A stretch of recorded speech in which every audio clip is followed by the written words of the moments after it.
Perlu saya perkenalkan, beliau ini anggota DPRD Kota Makassar 2 periode di 2019-2024 dan 2024-2029. 2009. Beliau dari Partai Hanura di Dapil 1 Makassar yang meliputi Kecamatan Rapocini, Makassar dan Ujung Pandang. Beliau juga sekretaris Partai Hanura Kota Makassar dan sekaligus bendahara fraksi mulia DPRD Kota Makassar. Baik Pak Haji, saya langsung saja mungkin untuk pada pertanyaan, beberapa pertanyaan yang mungkin bisa menjawab apa yang menjadi pertanyaan sejumlah warga Kota Makassar ini.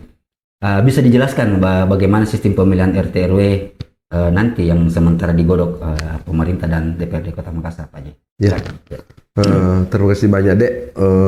Memang ini menarik perihal pemilihan RT RW semenjak dibekukannya sejumlah 4.965 RT dan 992 RW.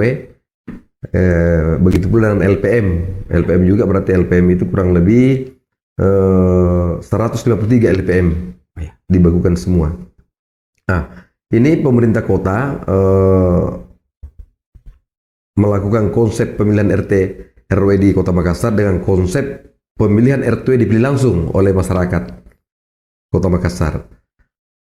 RT yang terpilih memilih RW. Oh, berarti beda dengan yang lalu. Ya, beda. Ya. Nah, RW yang terpilih memilih LPM.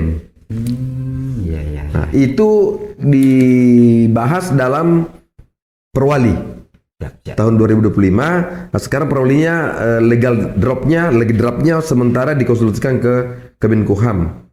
Setelah itu diharmonisasi di Biro Hukum Provinsi.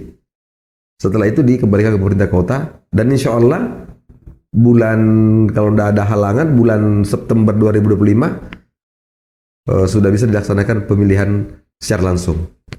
Setelah selesai di ACC dari bagian hukum. Ya, perwalinya. Siap. Dasar hukumnya. Termasuk anggaran. Termasuk anggaran. Anggaran itu kurang lebih disiapkan itu di BPM itu karena kan anggaran pemilihannya ada dua. Ya. Ada dititip di BPM, ada dititip di kecamatan. Anggaran yang dititip di BPM ini karena yang akan melaksanakan ini pemilihan RT RW dan LPM ini di 4.960 kelurahan, 15 kecamatan, 115 kecamatan, 153 kelurahan, 4.965 RT, 992 RW. Nah, jadi anggarannya itu untuk di BPM, anggaran pertama itu nanti ada sosialisasi Perwali. Disosialisasikan dulu di Perwali, perihal pemilihan RT RW. Yang kedua, pembentukan panitia kelurahan dan kecamatan itu juga anggarannya diambil dari BPM. Setelah itu, setelah pemilihan, anggarannya disiapkan di BPM itu pengukuhan dan pelantikan RT RW dan LPM sekota Makassar. Berarti untuk penganggaran nanti mungkin dibahas di perubahan, Pak. Ya, dibahas di perubahan, tapi sebenarnya bisa diparsialkan. Tapi ini kemungkinannya dianggarkan di perubahan. Nah, terus anggaran yang kedua melekat di kecamatan.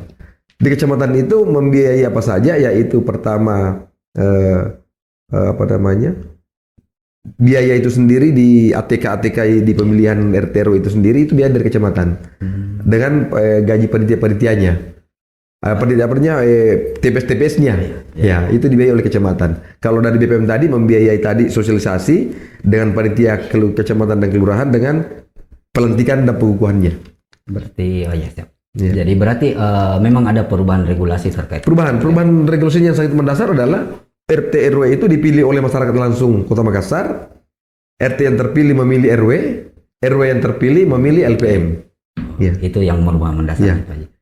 Terus kemarin sempat ada kabar bahwasanya yang pejabat RT RW yang sementara menjabat sekarang PLT kan, katanya sudah tidak bisa mencalonkan diri lagi. Apakah betul itu Pak? Karena banyak yang bertanya PLT sekarang, berarti saya tidak bisa maju lagi nih. Jadi begitu Wali Kota Bapak Munapri Arifuddin SHMH dan Ibu Alia Mustika Ilham dilantik, maka tidak berselang lama dibekukan semua RT RW dan LP ketua masyarakat. Kenapa? Untuk persiapan pemilihan yang terbuka dan jujur.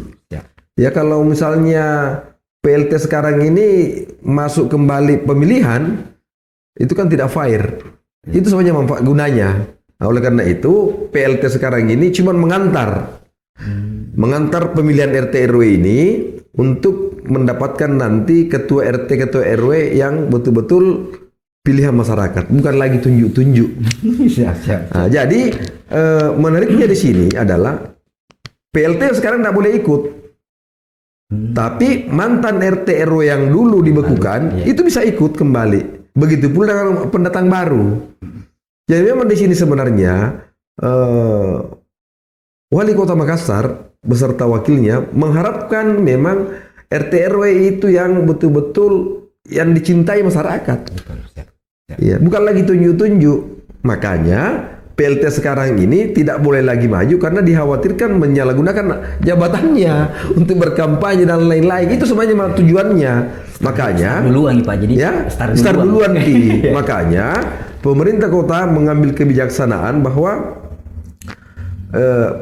tugas PLT RT RW ini adalah mengantar saja ini pemilihan, insya Allah di bulan 9. Makanya dia tidak boleh ikut. Nah, yang jadi pertanyaan sekarang dia bertanya, bagaimana dengan RT RW yang dibekukan kemarin?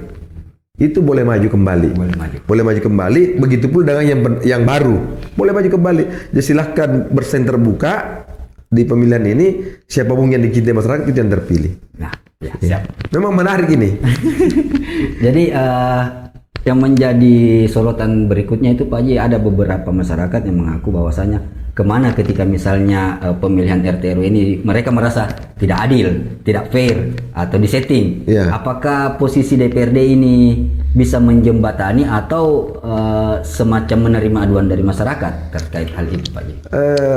Jujur kami sudah komitmen dengan pemerintah kota, dengan masyarakat bahwa terdepan DPRD Kota Makassar untuk mengawal ini. Supaya jujur, tidak ada intervensi, tidak ada kong kali kong, tidak ada direkayasa. DPRD terdepan mengawal pemilihan ini. Caranya mungkin ada Pak Haji? Ya, itu membuka posko aduan. Membuka posko aduan nanti di kantor DPRD, khususnya di Komisi D. Silakan masukkan aduan dan kami akan pantau langsung daerah-daerah mana yang memang diduga melakukan kecurangan-kecurangan kalau memang ada indikasi seperti itu. Ya, karena sebenarnya intinya adalah pemerintah Kota Makassar dalam hal ini wali kota dan wakilnya memang ingin mengharapkan RT yang terpilih, RW yang terpilih, LP yang terpilih betul-betul dari hasil pesta rakyat, betul-betul dari suara rakyat, masyarakatnya. Ya. Jadi memang bisa sampaikan ke pemirsa atau pendengar kita, memang pemilihan RT RW di Makassar ini cukup seksi karena merupakan demokrasi terkecil dari Kota Makassar. Ya, dari Kota Makassar. Jadi 7-7 kemarin itu memang sangat merusak demokrasi. Iya. Terus apa yang menjadi perhatian atau yang menjadi atensi pihak DPRD Kota Makassar sendiri Pak Haji dalam mengawal proses pemilihan RT RW nanti ke depannya? Maksudnya dari sisi penentuan kriterianya sampai sejauh mana DPRD memasukkan kriteria apa saja yang dalam perwalian. Nah, itu sebenarnya kan teknis. Teknis itu kan pasti ditentukan oleh pemerintah kota. Kami sebagai sebagai pengawas saja nanti. Teknis itu seperti apa aturan mainnya silahkan. Yang kami nanti pantau adalah jalannya perekrutan itu, jalannya pemilihan sampai menghasilkan ketua RT, ketua RW dan LPM yang terpilih. Ya, tidak bisa diintervensi. Nah, terakhir mungkin Pak Haji, pesan dan harapan tak buat calon-calon RT RW di luar sana, calon pemilih RT RW di luar sana di Kota Makassar. Bagaimana arahan Pak Haji atau pesan Pak Haji buat masyarakat di luar? Yang pertama-tama yang saya mau sampaikan adalah memang beberapa tahun terakhir ini terjadi gejolak di di tubuh RT RW dan LPM itu sendiri. Oleh karena itu saya berpesan jangan pernah khawatir, rezeki tidak pernah tertukar. ya toh. Yang penting kita saya dari DPRD ini mau mencoba mengawal ini pemilihan yang jujur, yang transparan untuk menghasilkan ketua RT, ketua RW dan LPM yang betul-betul dipilih oleh masyarakat. Oleh karena itu, siapapun yang terpilih silahkan bekerja dengan baik, ikhlas, tulus untuk masyarakat supaya Bapak dapat pahala dunia dan dapat juga kebaikan akhirat. Itu yang pertama. Yang kedua adalah jangan mau gontok-gontokan di dalam pemilihan ini, karena itu saya bilang tadi, rezeki itu tidak pernah tertukar. Kedepankan ukhuwah, kedepankan silaturahmi. Yang jelasnya kami dari DPRD Kota Makassar siap mengawal. Kalau memang itu ada mengatakan bahwa ada pihak-pihak tertentu yang didudukan, kami akan kawal untuk tidak terjadi seperti itu. Oleh karena itu, untuk teman-teman RT RW, marilah kita mensukseskan pemilu raya ini, mumpun Bapak Wali Kota dan Ibu Wali Kota membuka selus-lusnya pemilihan secara langsung, dan siapapun yang terpilih itu yang terbaik di tengah-tengah masyarakat. Siap. Ya. Terima kasih Pak Haji Ya. Musli Misbah atas pemaparan yang sangat mencerahkan hari ini. Semoga proses pemilihan RT RW ke depan bisa lebih demokratis dan bisa diterima oleh semua masyarakat di lingkungan masing-masing.